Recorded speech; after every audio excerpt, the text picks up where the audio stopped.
people living in a condition of asset poverty in Oregon are roughly 1 in 4. It's 26%. And that means if you don't have income or a job for 3 months, you're going to go to friends, family, or public assistance. So we have, in some respects, a small margin of resiliency at the bottom end of the economic strata.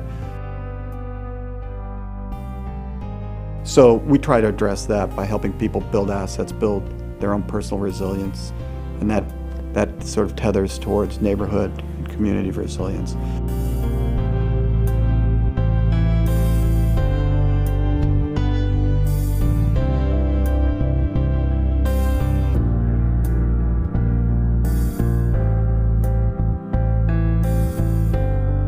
Mercy Corps Northwest takes the principles and practices of social entrepreneurship and our mission of creating just, productive, and secure communities and deploys those here in the Pacific Northwest.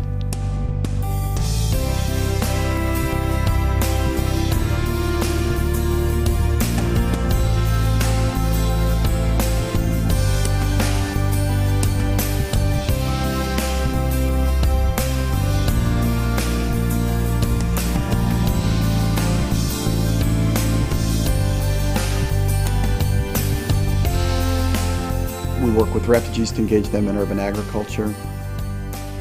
We work with ex-offenders and women in prison to help them re-engage in society and work and with their families, reduce recidivism.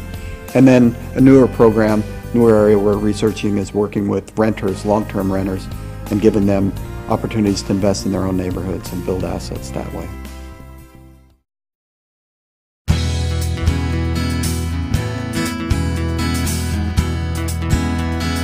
We work with refugees, so people that we may have worked with globally, and when they come here as refugees, they tend to be isolated, tend to have trouble building assets, re-engaging in their community or engaging in a new community.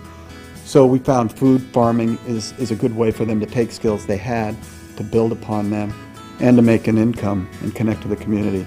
So we work with a few different farms, small plots in the city and small farms on the edge of the urban growth boundary, and we help and train refugees to grow food for themselves, their families, and for farmers markets, restaurants, and farm stalls.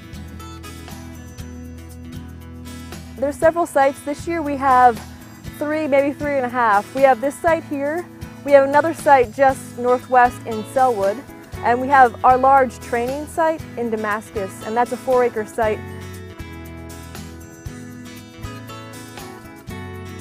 The refugees we work with in our farm program, New American Agriculture Program, come from many different countries. So last year we were working with a group that had been exiled kicked out of Bhutan into Nepal. They weren't allowed into Nepal, so the families came to the United States. The kids, by and large, the junior high school kids, re-engaged, learned the language, and are doing fine.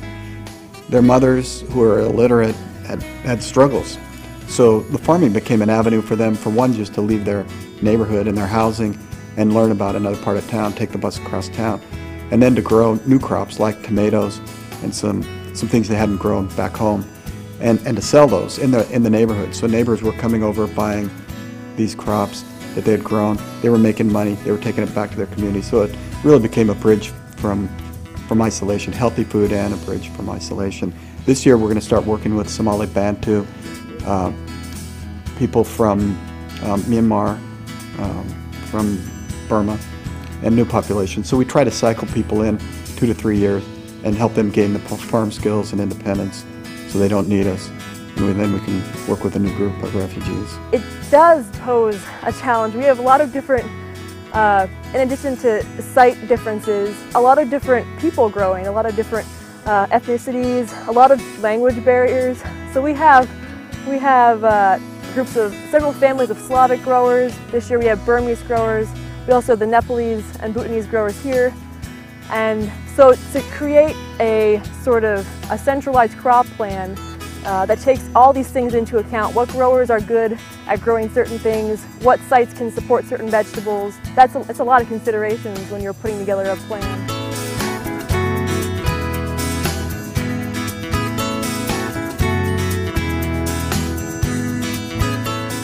families grow food for their own households, and any extra food is sold. We have several different outlets. We sell food at 2 different farmers markets in Portland, at the PSU Saturday Market and also the Monday Pioneer Square Market.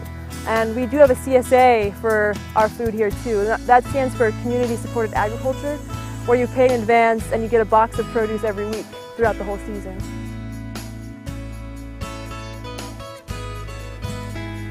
The New American Agriculture Project at Mercy Corps Northwest is really great in the way that it provides not only a way for the community surrounding the agriculture sites to be involved and to see the land be developed, but also these families. It provides a way for them to be growing food for their families, a way for them to be outside, working, socializing, and the ability to sell food and earn a small amount of money from that. So it's a really positive impact on the community, I believe.